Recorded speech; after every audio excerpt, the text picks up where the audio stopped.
I am here with LT Smash Nelson, and you're getting ready to head to Wales for BYB 30 Cardiff Brawl. How's the camp been as someone who stays ready so you don't have to get ready?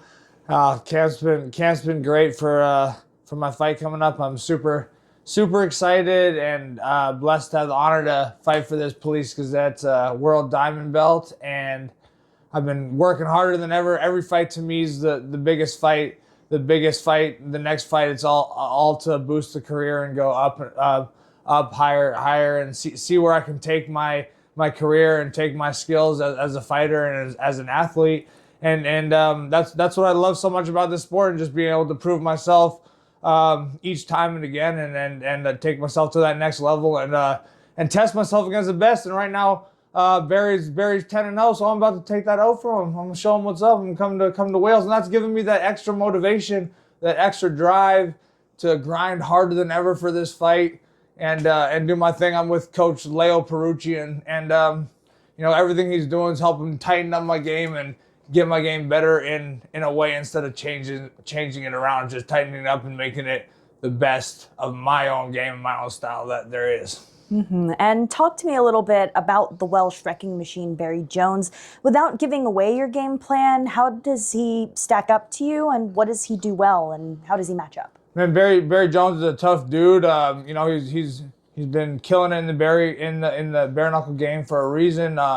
He's a tough fighter, and he's down to bang. I'm down to throw down and fight too. But that's the whole thing I've been working with my coach and getting out of the game of just being like down. I'm too down to take a punch to the face to give one back sometimes. I'll see who's tougher.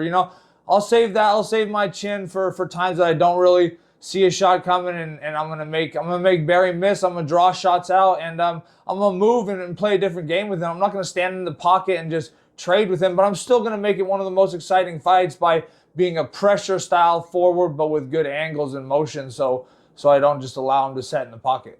Mm-hmm. And you've also been confident about the fact that you're bringing this fight to enemy territory. Does the crowd hostility help you? Yeah, I mean, I love the crowd hostility. Any kind of like crowd emotion, anger, happiness, excitement, everything like that. I feel it. You know what I'm saying? Like I always say it, I'm an entertainer, man. We're all entertainers as fighters. So the more the crowd gets into it, hate me or love me, whatever it is, I'm still gonna put on a show for all of the crowd. I'm gonna put on a show for everyone, and hopefully at the end of the fight, no matter if I beat your boy, whatever it is, you're gonna love me because I throw down. And speaking of performances at BYB 28, James "The Truth" Kennelly called you out after his win.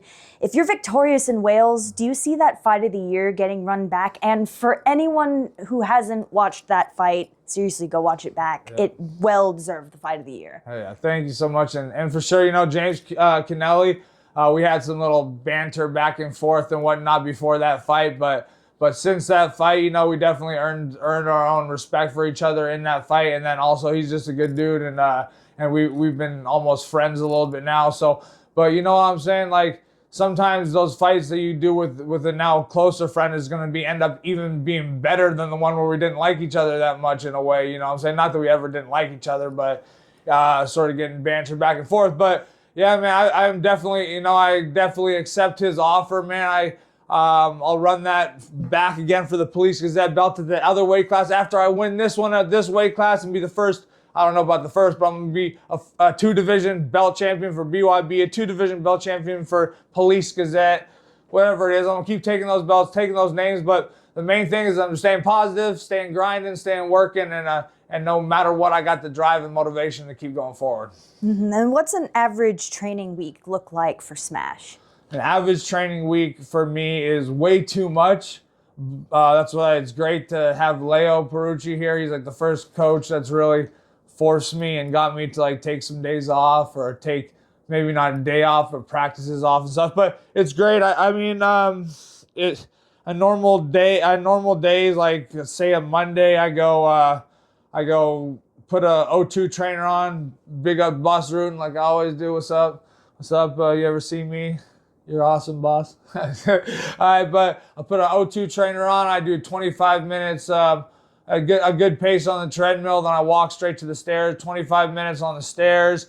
I go do I do some abs. I do an arm burnout. When I say arm burnout, I don't per se like lift weights, but I'll get like light weights and do a lot of reps, and then a little bit heavier, a lot of reps. I'm just like a muscle conditioning until I'm totally fatigued on Mondays, and then I'll go and then I'll relax a little bit, take care of some stuff around the house. I live alone here at the house, at my house, and I take care of everything, mow the lawn, take care of my animals, normal life shit, and enjoy life that's in that sense, and it helps me calm down and clear my mind in a way, and do something a little different and pass time by, and then I go back to Forza where I hit. Sometimes I do 3 hours in a row. Sometimes I just do kickboxing class and then sparring afterwards. Sometimes I'll do 2 kickboxing classes and a sparring class, and then that's about my night. So it's about 2 to 4 hours every day that I'm grinding, working hard, in and out of the gym, and I do all of my own conditioning and all my own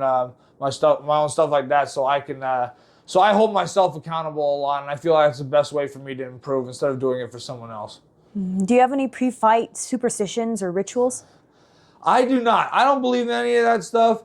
The only thing I like to do after I make weight, I've been trying to get better in my life about not eating a bunch of candy and crap always. But I always get to the point of be like 10 o'clock, 11. I've eaten food. Stop, Ledger. I've eaten food and done all that stuff, and then I'm like, Reese's and some gummy bears and some other stuff like that. So maybe without me knowledgeably knowing it, I just naturally get candy and stuff as my pre-fight ritual the night before or something like that. But yeah, nothing really on me like that. I just believe in myself, and I just be me. I love to fight so much. So like the day of the fight, it's a normal day. I get to spend. I normally have friends or family that I haven't seen for a while watching me, and so it's a good time and bringing people together. I've always thought of myself as a person that brings people together. I haven't seen people for a long time, and just letting groups collaborate and hang out that miss each other. So it's always a good experience to be able to do that, and even if it's in fighting that brings people together.